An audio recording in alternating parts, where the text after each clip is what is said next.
Perkenalkan nama saya Yubelki Yosef Pusli dari program studi PJJ Informatika dengan mata kuliah Bahasa Indonesia, dosen pengampunya Bu Indrati Isyaridi Eshum M.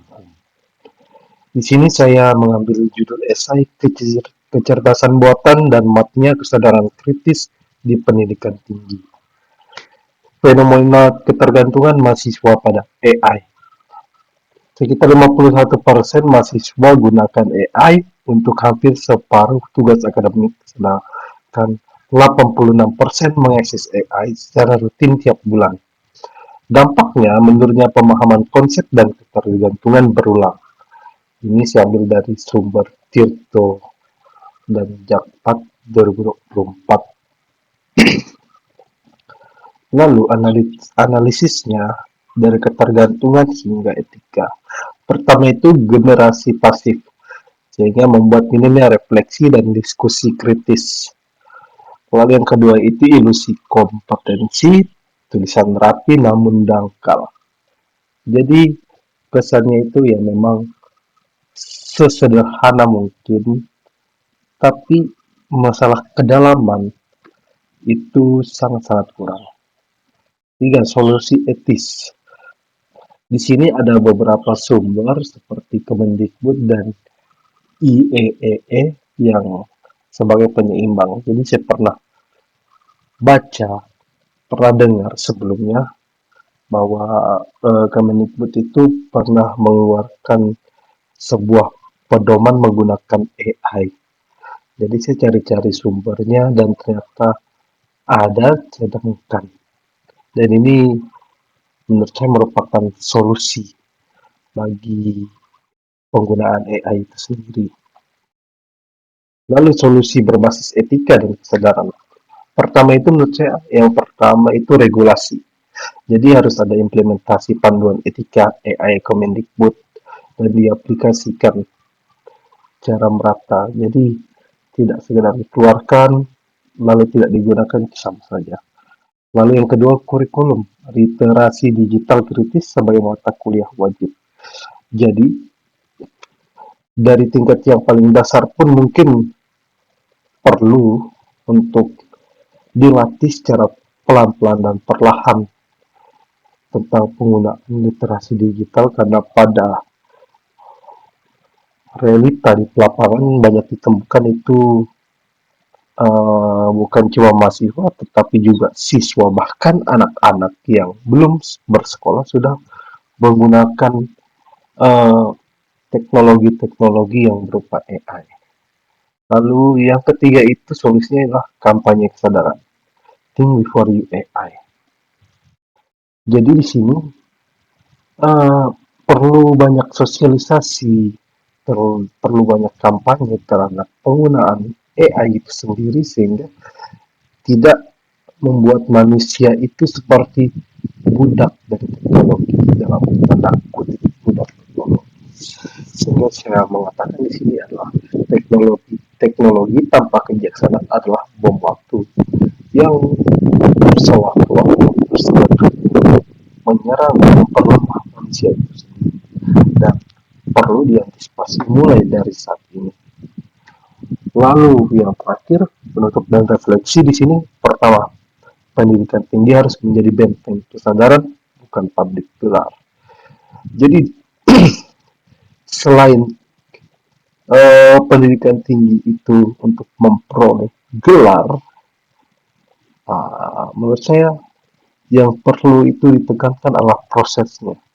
Jadi bukan hasil yang didapatkan, tapi tujuan itu adalah proses itu sendiri, di mana kesadaran tentang penggunaan teknologi, kesadaran tentang hal-hal etis, hal-hal yang sangat mendasar dalam diri manusia itu perlu ditanamkan.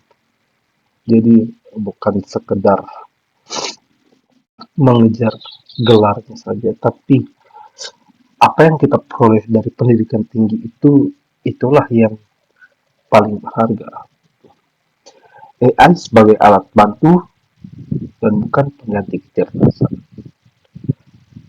Ya, kemajuan teknologi tidak bisa dihindari, Banyak orang yang bilang itu pedang bermata dua, ya memang, karena memang AI ini dia bisa membantu, tapi secara tidak langsung tanpa disadari juga bisa akan membunuh yang namanya karakter manusia.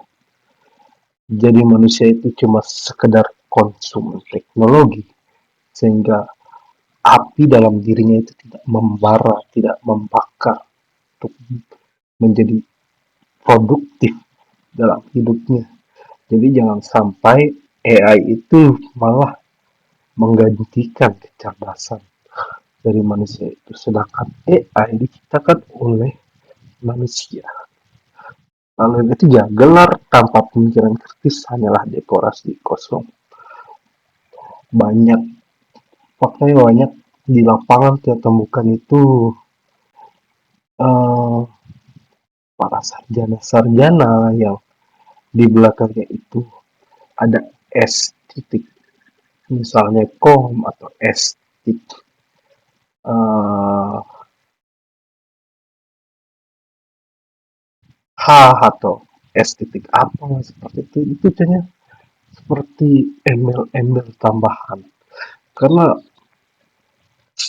kebanyakan ada juga ditemukan di lapangan walaupun dia sarjana, kerjanya di luar apa yang dikerjakan, di luar apa yang mereka pelajari selama dalam proses di pendidikan tinggi itu sendiri. Sehingga yang perlu ditanamkan itu bukan sekedar teori-teori juga, namun praktek nyata setelah mengampu pendidikan tinggi itu, kontribusi apa yang dapat diberikan terutama dalam masyarakat. Lalu selanjutnya adalah kritis, adalah identitas intelektual yang tidak boleh digantikan algoritma. Karena berpikir kritis ciri khas dari intelektual itu. Jadi kita tidak hanya sekedar belajar dan belajar, tapi kita hanya sekedar menerima teori itu tanpa mengujinya kembali, tanpa mempertanyakan kembali kebenaran dari teori-teori itu, ataupun hal-hal yang berkaitan dengan topik-topik tertentu, jadi tidak jadi korban dalam keiyaan. Jadi apa-apa itu cuma iya, iya benar, tidak. Tapi manusia itu memiliki ciri khas kekritisan inilah yang membedakan manusia dengan makhluk ciptaan lain, intelektual. Jadi kurang lebih seperti itu. Sekian presentasi singkat dari saya. Jika ada salah kata, mohon dimaafkan. Terima kasih.